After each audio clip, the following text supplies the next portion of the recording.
اللہ قرآن کریم نے فرمایا، آج صلی اللہ علیہ وسلم کی زبان سے اعلان کرایا جا رہا ہے کہ اے لوگوں میرا اتباع کرو، میری سنت پر عمل کرو، میرے راستے پر چلو، تو کیا ہوگا؟ ایک عظیم وعدہ ہے، یحببکم اللہ، کہ اللہ تعالیٰ تم سے محبت کرنے لگے گا، حق تعالیٰ شانہ وہ محبت کرنے لگیں گے۔ آپ کے دل میں محبت ہو یا نہ ہو، وہ خود آپ محبوب ہو جائیں، حق تعالیٰ شانہ ہو، لیکن میری سنت پر عمل کرو۔ تو اب بیت الخلاء میں جا رہے ہیں، اگر آپ نے سنت کے مطابق داخل ہوئے تو آپ اس حالت میں داخل ہوئے کہ اللہ تعالیٰ کے محبوب بنے ہوئے، بیت الخلاء میں بیٹھے اور محبوب ہیں اللہ کے، اس لیے کہ وعدہ ہے کہ یحببکم اللہ، سنت پر عمل کر رہے ہیں، وعدہ ہے۔ سنت کے اعمال میں جتنا نور اور برکات ہے دوسرے اعمال میں اتنے نہیں ہیں۔ مثال کے طور پر اگر ایک شخص سبحان ربی الاعلیٰ میں 21 مرتبہ سبحان ربی الاعلیٰ کہتا ہے، فرض کر لیجئے سجدے میں،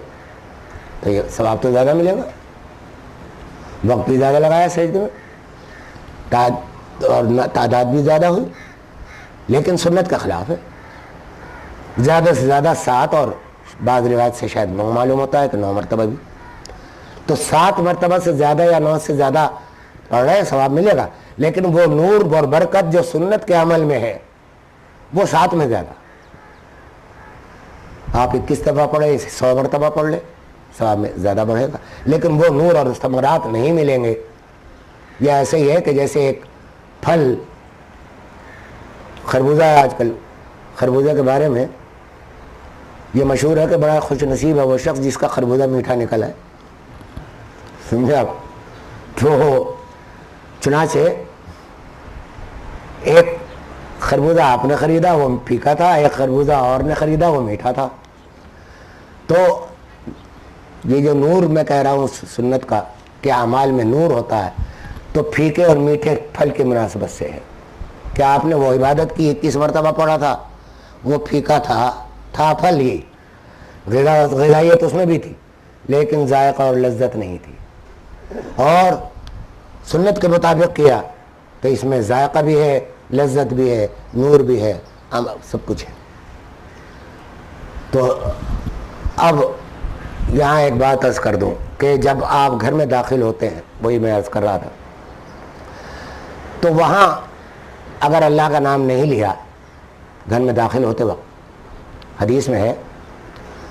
کہ وہی ابھی میں نے حدیث بیان کی کہ وہ اپنے ساتھیوں سے کہتا ہے کہ تمہارے طعام و قیام کا یہاں انتظام نہیں ہے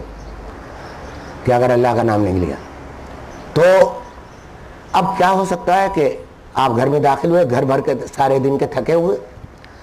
گھر میں داخل ہوتا ہے ایک تصور کے ساتھ آدمی کہ بھائی میں گھر میں آ رہا ہوں، آرام کروں گا، یا بیوی بچوں کے ساتھ بیٹھوں گا، اپنا دل بہلا کھانا کھاؤں گا، لیکن اچانک گھر میں داخل ہونے کے بعد پتہ لگا کہ بچہ بیمار ہے، فوراً ڈاکٹر کے پاس جانا۔ اب آپ کہ وہ سارے خواب تو ٹوٹ گئے جو آرام کے تھے،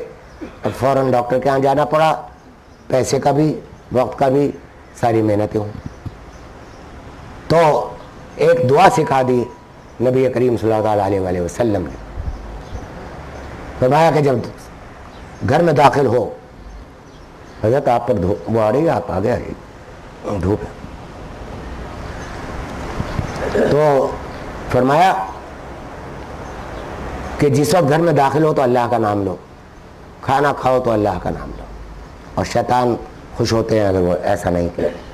تو اس میں ایک دعا سکھا دی کہ اللہم انی اسألک خیر المولج و خیر المخرج، کہ یا اللہ میں آپ سے سوال کرتا ہوں خیر کے داخلے کا، گھر میں خیر کے ساتھ میرا داخلہ ہو، اور خیر کے ساتھ باہر نکلنے کا گھر سے، کیونکہ داخلہ تو عارضی ہوتا ہے، پھر باہر تو نکلنا ہوتا ہے بعد میں بھی۔ تو اب خیر کے داخلے کا مطلب تو یہ ہے کہ گھر میں آ کر کوئی ایسی بات نہ سنوں جو پریشانی کا سبب ہو، جو فوراً باہر نکل جانے کا سبب ہو، جو راحتیں گھر کی ہیں وہ حاصل نہ ہو، تو وہ خیر کا داخلہ نہیں ہے اگر ایسا ہے۔